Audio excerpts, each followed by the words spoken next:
소상공인과 자영업자를 처음으로 청와대에 초청해 현장 목소리를 들었습니다. 최저임금 인상 과정에서 의견이 충분히 대변되도록 하겠다면서도 결국 인상하는 방향으로 가야 한다고 밝혔습니다.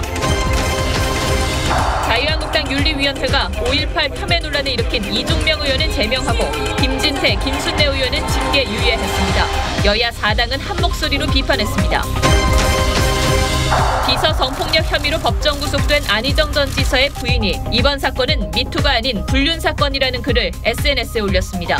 김지은 씨 측은 2차 가해 행위를 중단하라고 반발했습니다. 지난해 폭발 사고로 5명의 사망자가 발생한 대전 한화 공장에서 또 폭발이 일어나 3명이 숨졌습니다. 사고가 난 이 공장은 군수품을 만드는 곳이라 폭발 사고가 끊이지 않고 있습니다. 경찰이 마약 투약과 성범죄 의혹이 불거진 강남의 클럽 버닝썬과 유착 의혹이 제기된 역삼지구대를 동시에 압수수색했습니다. 불법 유해 사이트 접속을 막기 위한 HTTPS 차단 정책에 반대하는 청와대 국민청원에 17만 명 넘게 동의했습니다. 정부가 인터넷을 통제할 것이라는 우려 때문인데 따져봅니다.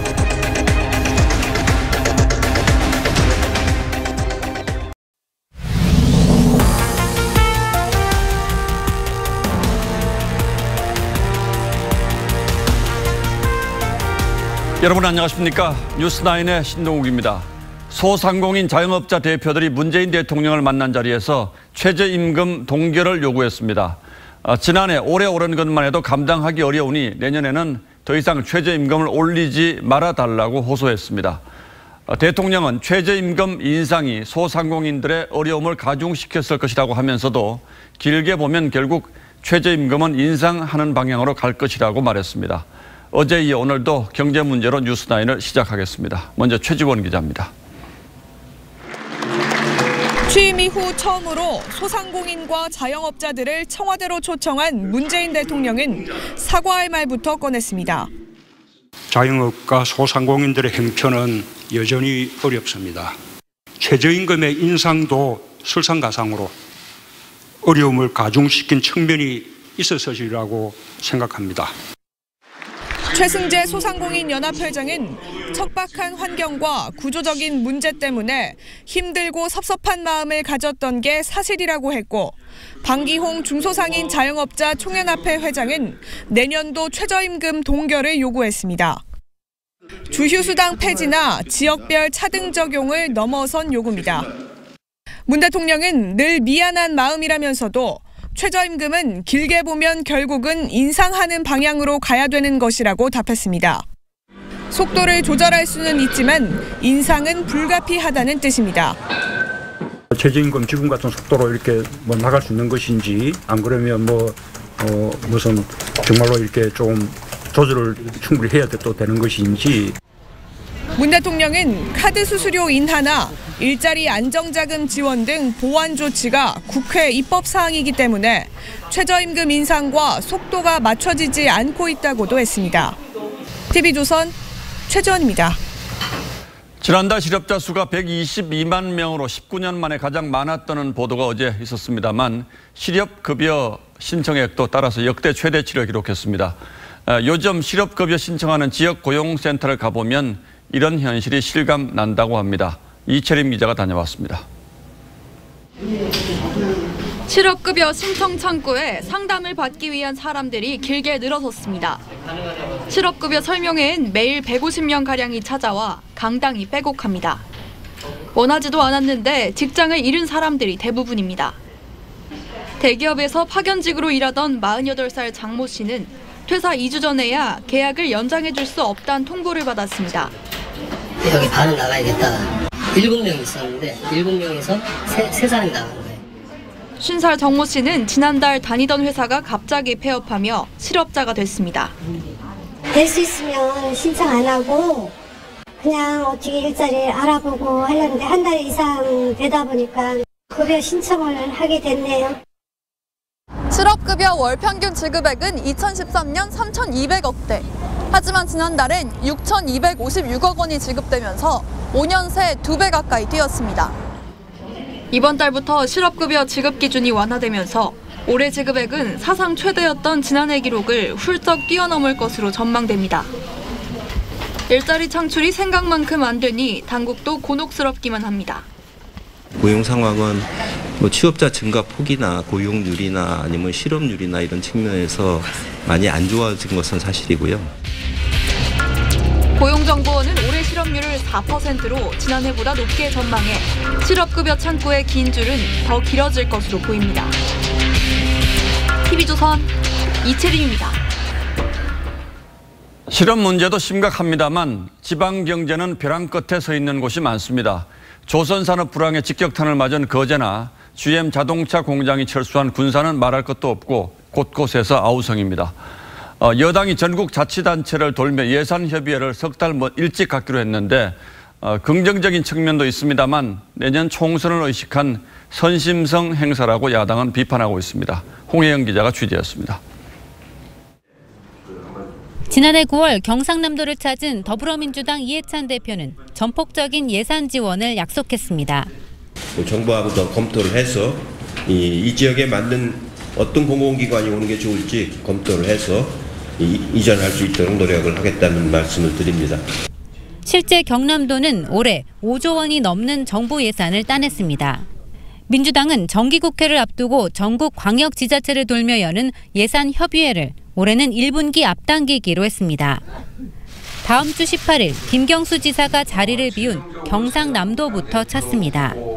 김경수 도지사 구속은 심각한 도전 공백을 야기할 것이며 산업위기 지역인 경남의 경제를 더욱 어렵게 만들 것이기에 당 차원에서 적극적으로 대처하고 이어 22일에는 이해찬 대표 지역구인 세종시를 찾는 등 다음 달까지 17개 광역단체를 순회합니다.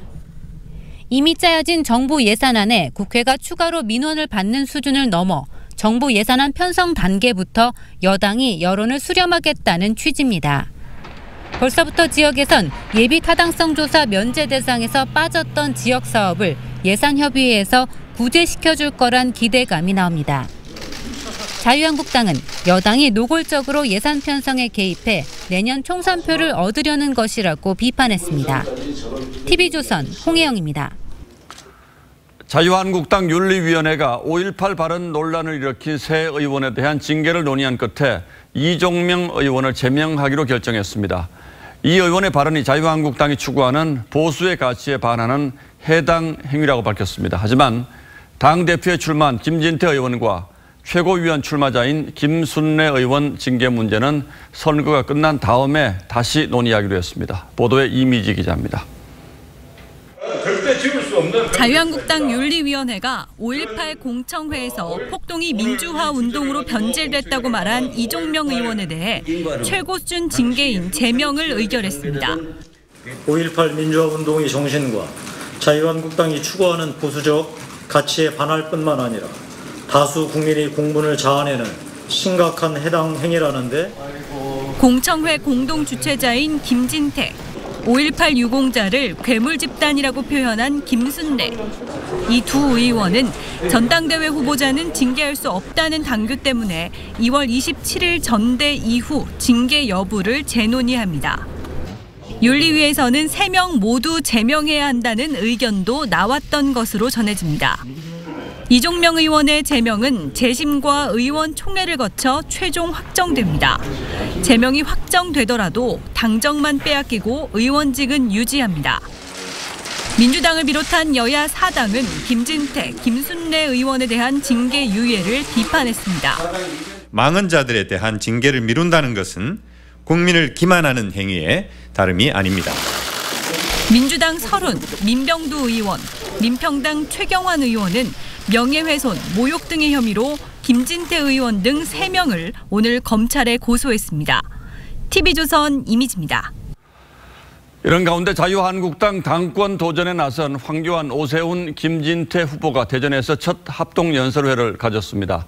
각 후보 진영이 열띤 응원전을 펼치며 저마다 세를 과시했는데 최원국 기자가 그 현장에 다녀왔습니다.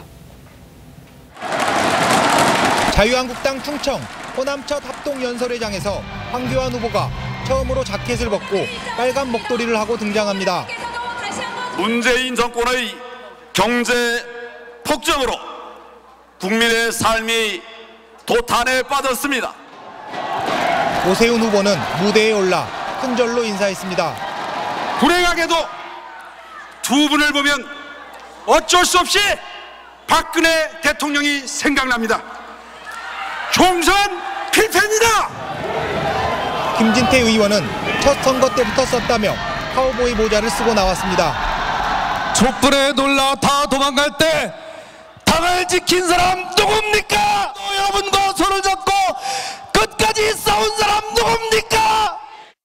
충청 호남 지역 연설회였지만 황교안 전 총리 지지자들 중에는 이렇게 대구에서 왔음을 알리는 팻말도 눈에 띄었습니다. 김진태 후보 지지자들이 일찌감치 행사장 1층 좌석을 차지했습니다. 오세훈 후보를 연호하는 사람 중에는 20대, 30대 젊은 층이 눈에 띕니다. 후보들 진영마다 새 과시에 나서면서 김병준 비대위원장이 인사말을 하던 중 야유가 나오는가 하면 지지 후보가 아닌 후보의 연설 중에 고성을 질러 방해하기도 했습니다.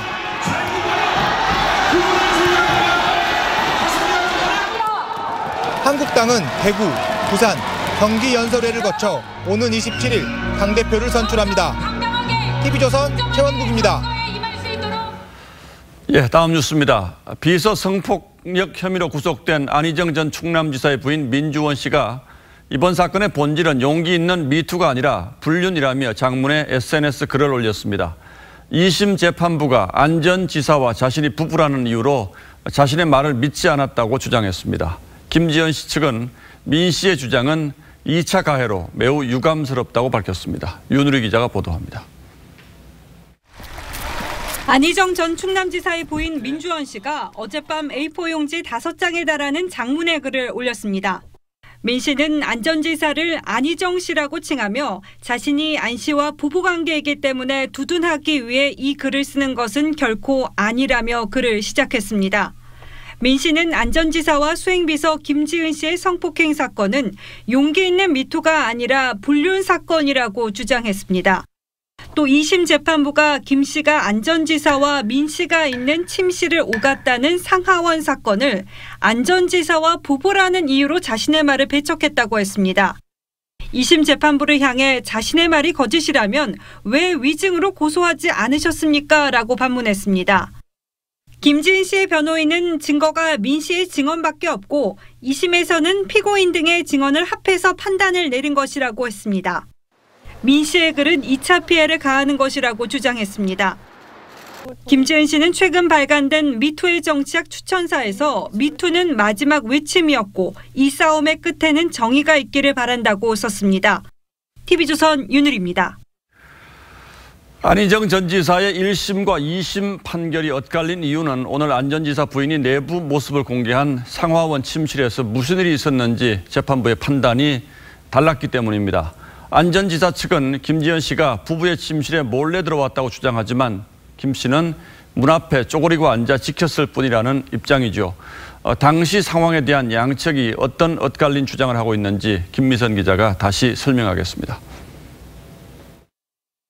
안희정 전 지사의 부인 민주원 씨가 SNS에 올린 충남 상하원 콘도 내부 영상입니다.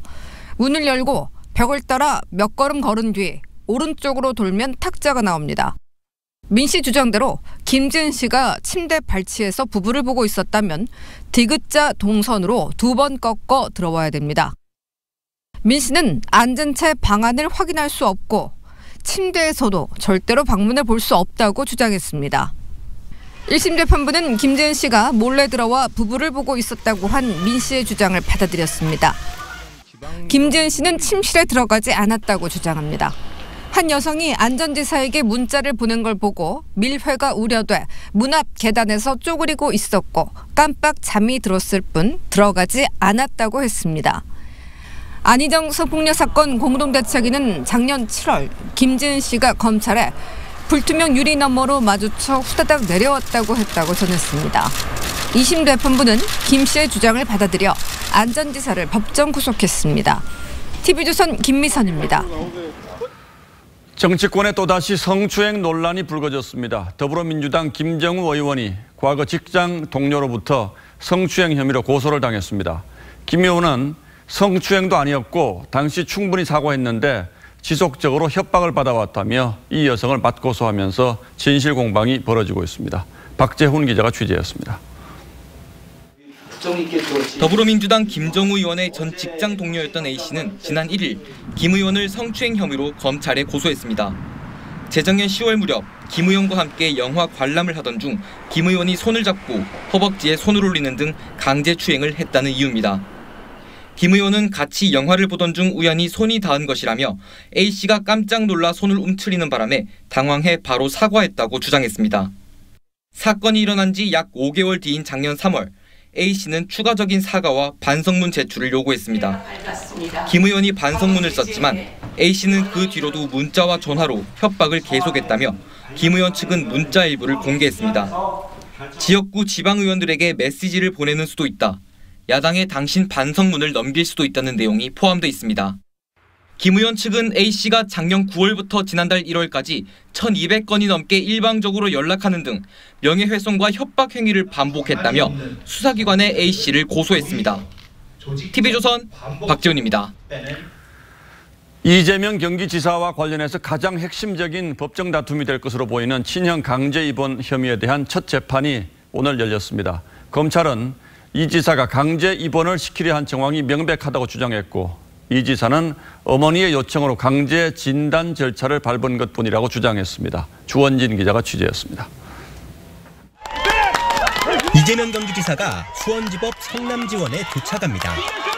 친형 강제 입원 혐의에 대한 첫 재판입니다. 이재명 지사는 재판에 앞서 가족사를 공개하는 것이 가슴 아프다고 심경을 밝혔습니다. 돌아가신 제 혈육 친형님의 정신병을 공개적으로 증명해야 되는 현실이 정말로 가슴 아픕니다. 재판에서는 이재명 지사의 강제 입원 혐의를 두고 공방이 벌어졌습니다. 검찰은 이 지사가 2010년 10월 용인 정신병원에 친형 강제 입원을 요청했다 거절당했다고 밝혔습니다. 검찰은 또 이 지사가 2012년에도 말을 듣지 않는 공무원들을 직무유기로 고발하겠다며 수차례 협박했다고 주장했습니다. 이 지사는 2012년 5월 친형이 어머니를 폭행하는 등 우울증이 심했다며 본인이 정신병을 인정하지 않아 강제로 진단을 받도록 한 절차였다고 반박했습니다. 이 사건은 이제 어머니의 요청으로 강제 진단 절차를 밟다가 중단한 겁니다. 법에 따른 의무를 이행한 것인데 이재명 지사 측은 강제 진단 결정권자는 시장이라며 직권남용이 아니라고 주장했습니다. 이 지사 측은 또 재판부에 공소장에 필요 없는 내용이 많아 재판받기도 전에 나쁜 인상을 받도록 했다며 공소 자체를 기각시켜달라고 요청했습니다. TV조선 주원진입니다. 네, 마약 투약과 성범죄 의혹이 불거진 클럽 버닝썬에 대해 경찰이 오늘 압수수색을 했습니다. 이 클럽과 유착 의혹이 제기된 역삼 지구대도 동시에 압수수색했습니다. 김주영 기자입니다. 서울 강남의 특급 호텔 지하에 있는 버닝썬 앞. 경찰 수사관들이 서성이더니 검은 가방을 들고 클럽 내부 CCTV를 확인하기 위해 호텔 관리동으로 들어갑니다.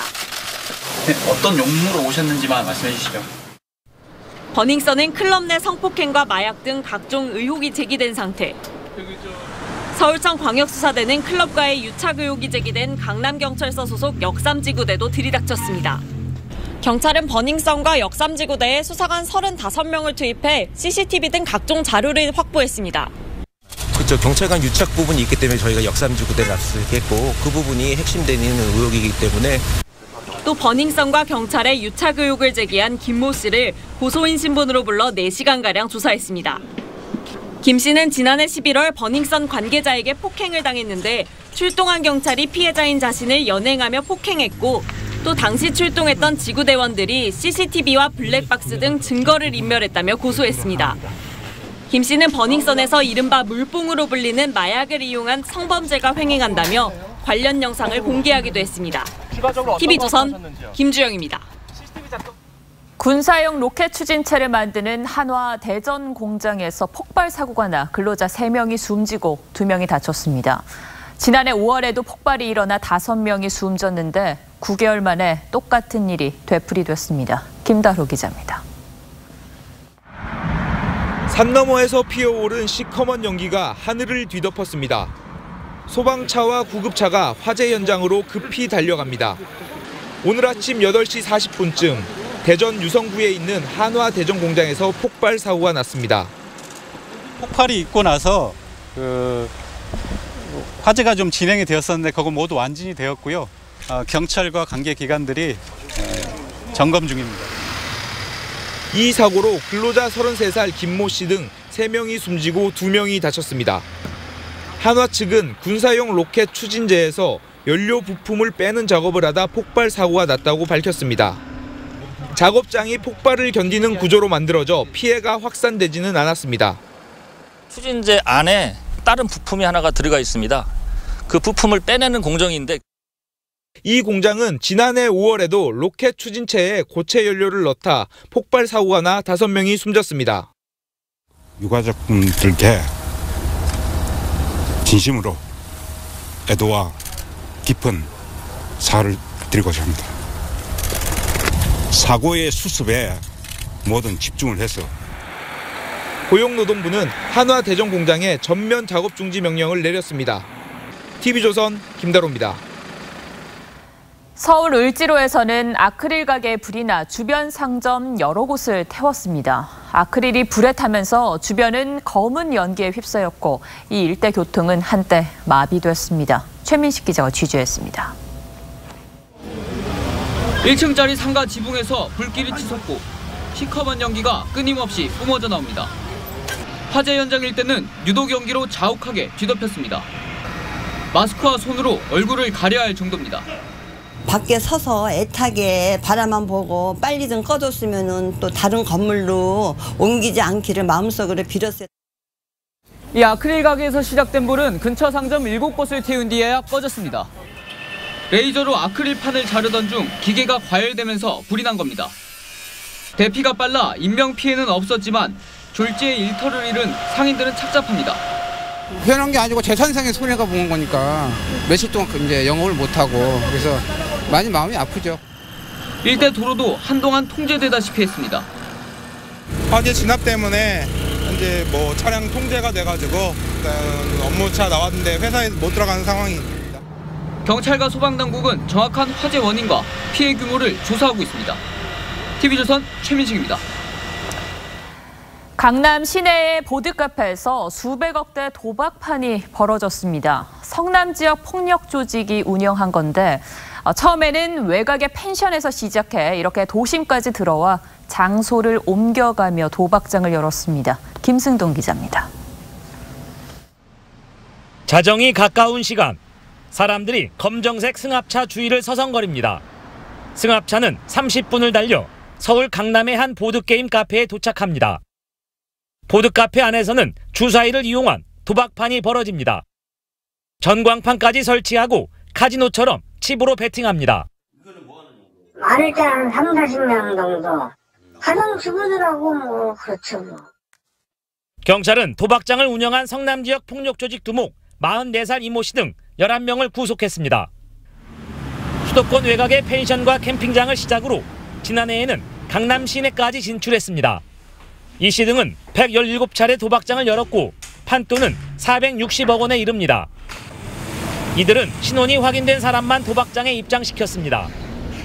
도박 참가자들의 휴대폰을 걷고 CCTV로 감시하며 경찰의 단속을 따돌렸습니다.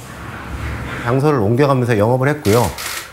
그 보드카페는 정상적으로 허가를 받은 업소이기 때문에 그곳을 임대해서 경찰은 이 씨 등이 도박장에서 번 돈을 폭력 조직 운영 자금으로 사용했는지를 조사하고 있습니다. TV조선 김승돈입니다. 당정청이 올해 안에 서울 등 5곳에서 자치경찰 제도를 시범 실시하고 오는 2021년까지 전국으로 확대한다는 계획을 밝혔습니다. 이렇게 되면 현재 중앙 집권화된 경찰 권력이 국가경찰과 자치경찰로 나뉘게 되는데 자치경찰은 지방자치단체의 지휘를 받으면서 주민생활과 밀접한 치안 서비스를 맡고 국가경찰은 정보, 보안, 외사 등 광역범죄와 전국적 통일을 필요로 하는 일반 형사 업무에 집중하게 됩니다. 경찰은 겉으로는 이 자치경찰 도입을 환영하면서도 속으로는 지휘 관리를 맡은 지자체에 휘둘릴지 모른다며 걱정하는 분위기입니다. 서주민 기자가 보도합니다. 청와대와 정부, 여당이 올해 안에 자치경찰 제도를 시범 운영하기로 했습니다. 서울과 세종, 제주를 포함해 5개 광역단체에서 우선 실시합니다. 대선 공약이자 문재인 정부가 국민께 드린 국정과제입니다. 만약 이 확대가 실현된다면 헌정사상 유례없는 최초 일이 될 것입니다. 현재 경찰 업무 가운데 가정, 학교폭력 등 생활안전, 교통사고 조사 등 교통활동, 행사 관리 등 지역경비 같은 생활 밀착형 업무를 주로 넘겨받게 됩니다. 업무 혼선을 막기 위해 112 신고 전화는 합동으로 운영할 계획입니다. 당정은 단계적으로 경찰 4만 3천 명을 자치경찰로 바꾸겠다는 방침이지만 일선 경찰들 사이에선 벌써부터 불만이 나옵니다. 국가직 신분에서 지방직으로 전환되면 처우가 나빠질 수 있고 치안 공백으로도 이어질 수 있다는 겁니다. 현장 의견이 반영이 전혀 되지 않은 졸속 자치경찰에 대해서는 희망하지 말자라는 반대운동을 또 벌일 생각도 있어요. 지방직인 소방 공무원을 국가직으로 돌리는 흐름과 상반된다는 지적도 나옵니다. 야당은 지방자치단체장 산하로 경찰 조직이 편입되기 때문에 독립성이 위협받는다고 우려하기도 합니다. TV조선 서주민입니다. 예, 앞으로는 불필요한 종이 고지서들이 크게 줄어들 것 같습니다. 세금이나 교통범칙금, 각종 공과금 고지를 문자나 SNS 메시지로 받아볼 수 있게 된 건데 ICT 분야에서 규제를 면제하거나 유예하는 규제 샌드박스의 첫 대상이 오늘 선정됐습니다. 임유진 기자가 설명하겠습니다. 국민연금공단이 보낸 문자 메시지입니다. 눌러보니 가입 신고 안내가 뜹니다. 세금이나 교통범칙금, 여권 만료 안내 등을 앞으로는 이렇게 문자나 SNS로 받을 수 있게 됩니다.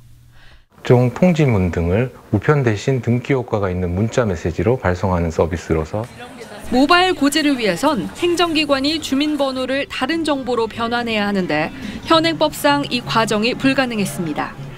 정부는 이 부분에 규제 샌드박스를 적용해 공공기관 요청에 한해 임시 허가를 주기로 했습니다.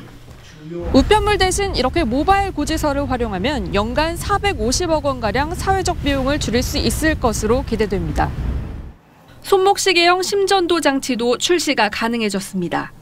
병원에 가지 않고도 심전도를 체크해 의사에게 전해주고 내원 안내를 받을 수 있습니다. 지난해 애플이 똑같은 기술을 출시하기 3년 전 국내 업체가 이미 개발을 마쳤지만 규제에 막혀 시장에 내놓지 못했습니다. 병원에서는 개인으로부터 원격으로 전달받은 데이터를 실제 대면 진료에서도 활용할 수 있다는 점이 정부는 이와 함께 임상시험 참여 희망자를 온라인 앱을 통해 모집할 수 있도록 했습니다. TV조선 임유진입니다. 혼자 사는 어르신들이 식사는 잘 하시는지 또 건강은 어떻게 챙기는지 걱정하는 분들이 많은데 요즘 멀리서도 확인할 수 있는 기술이 속속 등장하고 있습니다. 국내 연구진이 인체통신기술이라는 걸 개발했는데 이게 우리 삶을 어떻게 바꿀 수 있는지 송병철 기자가 직접 체험했습니다. 약통을 만지자 스마트폰에 신호가 뜹니다. 약통에 부착된 전자태그가 신체와 접촉하면 미세한 전류를 감지합니다. 그러면 인체를 통해 손목시계로 다시 시계에서 스마트폰으로 사물 정보가 전송되는 겁니다. 국내 기술로 개발된 이른바 인체통신입니다. 사람 몸의 전도성을 이용해서 몸을 통해서 신호를 전송하는 기술입니다. 혼자 사는 노인의 안부를 돌보는 데 특히 효과적입니다. 이 시계를 차고 물건을 만져보겠습니다. 약을 드셨습니다. 사용자가 어떤 행동을 했는지 알 수 있습니다. 전자태그를 물컵과 냄비, 현관 손잡이 등 자주 쓰는 물건들에 붙여두면 손이 닿을 때마다 보호자에게 귀가했다, 냉장고를 열었다 등의 메시지가 전송됩니다. 화장실이나 냉장고의 사용 횟수, TV 시청 시간 등을 확인하고 약 시간에 맞춰 거꾸로 손목시계에 알람을 보낼 수도 있습니다. 냉장고 문을 너무 자주 여는 자녀가 있다든지 그랬을 때 그 자녀가 그런 버릇을, 습관을 좀 고치면 좋겠다. 그래서 뭐 한 달 케어. 기술이 우리 삶을 점점 안전하게 돕고 있습니다. TV조선 송병철입니다. 정부가 해외 불법 사이트를 막는 새로운 차단 기술을 도입했는데 이게 논란이 뜨겁습니다. 불법 음란물을 차단하는 효과는 있는데 동시에 과도한 사생활 침해라는 지적도 만만치 않습니다. 청와대 국민청원 반대 청원에도 벌써 18만 명이 동참했습니다. 자, 강동원 기자. 예. 이게 어떤 정책인데 이렇게 논란이 뜨겁습니까? 그러니까 이 정책은요, 이 기존의 유해 사이트 차단 방식은 HTTP로 시작하는 인터넷 주소를 막는 방법이었습니다. 예. 이 방통위가 국내 인터넷 사업자에게 특정 인터넷 주소를 보내면 이 인터넷 사업자는 사용자들이 그 주소에 접속을 못하게 하는 방식이었습니다. 그렇죠. 자, 그런데 막는 방법이 나오면 뚫는 방법도 나오죠. 이 해외 불법 서버 운영자들이 이 주소를 HTTP 대신 이 HTTPS로 바꾸면서 이 기존의 차단 방식이 무용지물이 됐습니다. 자, 이 HTTPS는 이 사용자와 서버 사이에 오가는 정보가 암호화되기 때문에 이 사용자가 어떤 주소로 접속하는지 인터넷 사업자가 알 수가 없습니다. 그래서 자연히 차단도 할 수가 없었던 겁니다. 예, 뚫는 창이 나왔으니까 그 창을 막는 방패를 정부가 또 새롭게 개발을 한 거군요. 예, 맞습니다. 암호화되기 직전에 이 정보가 한 차례 잠시 노출되는데 그 순간을 잡아서 차단한다는 방법입니다. 예, 뭐 방법은 기술적으로 어려운 얘기입니다만 어쨌든 이 유해 사이트를 차단할 수 있으면 이건 좋은 일 아닙니까? 예, 맞습니다. 그런데 이 새로운 사이트 차단 기술을 사용하려면요, 이 인터넷 사용자가 유해 사이트에 접속하는 그 순간을 잡아내야 되는데, 자, 그러다 보니까 이 마음만 먹으면 특정인이 어떤 사이트에 접속하는지 여부를 확인할 수가 있겠죠. 자, 이 점 때문에 검열의 시초가 될 수 있다, 이런 주장이 나오고 있습니다. 예, 그러니까 과거 길거리 CCTV 설치 때 있었던 논란, 비슷한 논란인 것 같은데 정부는 뭐라고 설명하고 있습니까? 예, 정부는 일단 아니라는 입장입니다. 이 차단 방식을 편지로 비유하자면 이 편지 봉투에 쓰여진 받는 사람이 누구냐, 이것만 보고 이 편지를 보낼지 말지 결정하는 것이지 이 편지 속에 어떤 내용물이 있는지 뜯어보는 게 아니기 때문에 이 검열과는 무관하다는 건데요. 자, 하지만 불법 감청까지는 아니라고 해도 이 국가의 통제권이 보다 강력해지는 것은 분명한 사실입니다. 그렇겠죠. 그런데 이런 방식을 사용하는 다른 해외 사례가 있습니까? 있기는? 예, 이 해외 사례를 보면요, 이 북한과 사실 중국 이외에는 인터넷을 검열하는 나라는 없다고 이야기하고 있습니다. 이 인터넷이라는 게요, 이 원래 정보를 자유롭게 공유하고 유통할 수 있도록 하는 것을 근본으로 하는 시스템인 만큼 이 정부가 통제하기 시작하면 이 개인의 자유를 침해할 여지가 높기 때문입니다. 예, 이런 지적이 있다는 점을 충분히 고려해서 정부가 대책을 마련했으면 좋겠군요. 강동원 기자, 잘 들었습니다.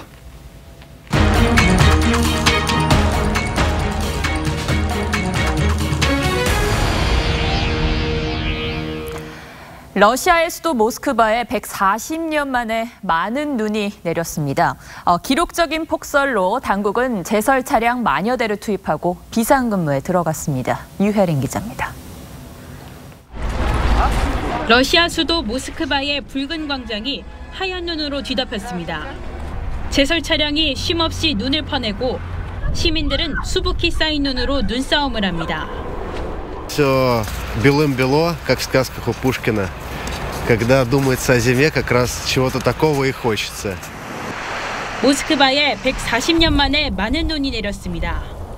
현지 기상당국은 13일까지 이틀 동안 적설량 45cm, 강설량 기준으로 11mm의 눈이 내렸다고 밝혔습니다.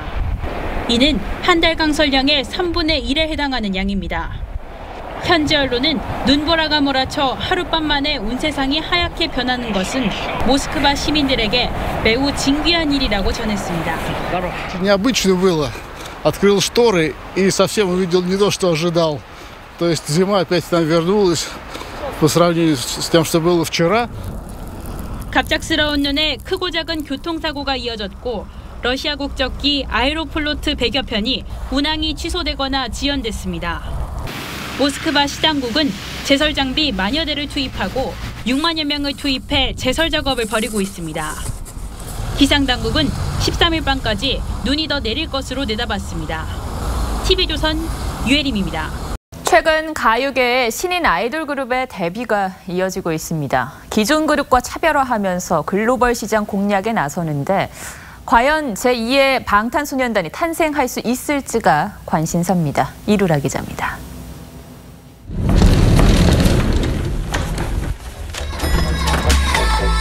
데뷔 전부터 화제를 모았던 신예 걸그룹 있지의 데뷔곡. 모든 게 다 있지라는 의미를 내포한 특이한 팀명과 힙합과 하우스, EDM을 섞은 퓨전 사운드로 뮤직비디오 K-팝 데뷔곡 최초로 하루 만에 1000만 뷰를 달성했습니다. 데뷔 당일에는 홍콩, 싱가포르, 태국 등 해외 12개 지역에서 아이튠즈 차트 1위를 차지하기도 했습니다. 아예 오디션 프로그램을 통해 공개적으로 선정된 아이돌 그룹도 등장했습니다. 신비주의를 고수했던 기존 그룹들과 달리 데뷔 전부터 멤버를 공개하면서 친근감을 부각시켰습니다. 때를 맞춰 체리블랙, 투모로우바이투게더 등 연초 가요계에 도전장을 내민 이들만 10여 팀. 이른바 선배 아이돌 그룹과의 동반 성장을 꾀한다는 전략도 있지만 그룹 멤버들의 군입대나 계약 만료가 걸려있는 상황도 신예 그룹 등장에 한몫했습니다. 동시대를 살아가고 있는 중소비층, 지금 현재 10대 청소년들이죠. 그것을 어떻게 하면 함께 느끼면서 나름의 대안을 제시하는, 그게 차별화의 시작이 되어야 된다고 보거든요. 글로벌 시장에 도전장을 내민 신인 그룹들이 과연 지각 변동을 일으킬지 관심이 쏠립니다. TV조선 이루랍니다.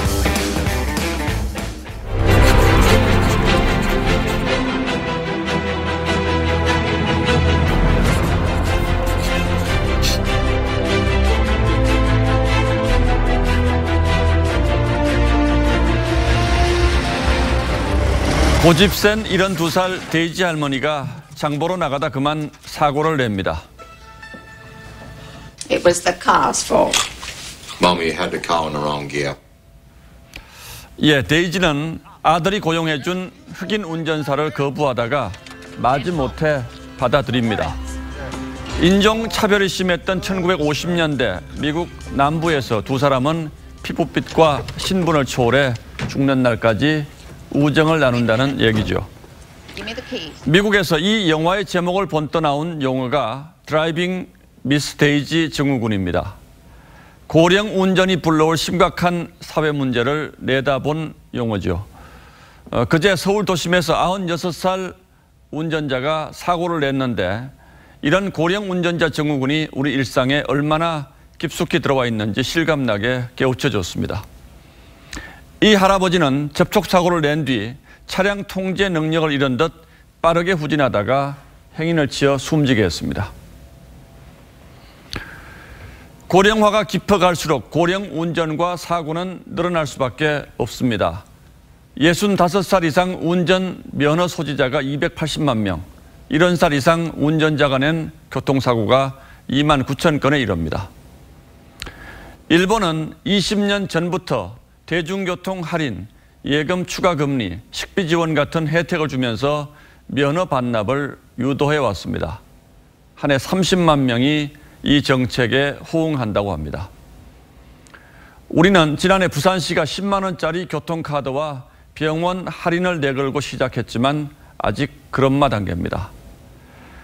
99살까지 팔팔하게 산다는 이른바 9988 시대라고는 합니다만 세월 앞에 장사는 없습니다. 면허 갱신 과정을 보다 엄격하게 한다지만 결국 제도보다 중요한 것은 개인의 생각일 겁니다. 연세 드신 분들의 건강 비결 가운데 BMW라는 게 있습니다. 버스와 지하철을 타고 되도록 많이 걷는다는 겁니다. 연극계 대모로 불리는 배우 박정자 씨도 지난해 75살에 자동차를 팔고 이 BMW에 합류했다고 하는군요. 마음이 홀가분해져서 연극에 더 집중할 수 있었다고 합니다. 나이를 이유로 면허증까지 내어놓으라고 한다면 야속하고 서운할 수도 있을 겁니다. 하지만 고령화가 갈수록 심해지는 시대 변화에 따라 이제 고령 운전 문제도 더 이상 대책을 늦출 수는 없는 일이 됐습니다. 2월 14일 앵커의 시선은 미스 데이지 증후군이었습니다.